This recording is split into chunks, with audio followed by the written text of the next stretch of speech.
বর আজ জুডিওতে গেছিলো, কিছু কেনাকাটার ছিল, সেই কারণে এসে দেখি ও পুরো পাহাড় নিয়ে চলে এসছে। আমি ভাবলাম এত কী নিয়ে এসছে। তারপরে এই দেখুন 3টে হাফ প্যান্ট নিয়ে এসছে, প্যান্টগুলোর কাপড়গুলো খুব সুন্দর। আর এটি হচ্ছে পারফিউমটির দাম দেখুন মাত্র 99 টাকা। আর এটি হচ্ছে সানস্ক্রিন ওয়াইপস, এরও দাম 49 টাকা।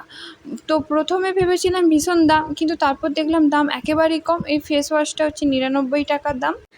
তো এরপর দেখুন এটা হচ্ছে লিপ বাম, এটি হচ্ছে বাবল গাম ফ্লেভারের। তো এটারও দাম তেমন বেশি নয়। আমি তো এক্সাইড বুডিয়ার কভারটা ভিডিও করার আগেই ছিঁড়ে দিয়েছি। তো এর প্রাইস হচ্ছে 49 টাকা। সত্যিই বেশ দারুণ, ঠোঁটে নিয়েও বেশ ঠোঁটটা বেশ সফট লাগে। আর এই যে প্যান্টগুলো দেখুন, প্যান্টগুলোর কালারগুলোও বেশ দারুণ। আর প্যান্টের প্রাইসগুলো দেখুন 499 টাকার মধ্যে বেশ ভালো ভালো জিনিস আপনারা পেয়ে যাবেন। তাহলে চলুন আজকের মতো ভিডিওটা এখানেই শেষ করছি। দেখা হচ্ছে নেক্সট ভিডিওতে। ভিডিও শেষে অবশ্যই সাবস্ক্রাইব করতে ভুলবেন না।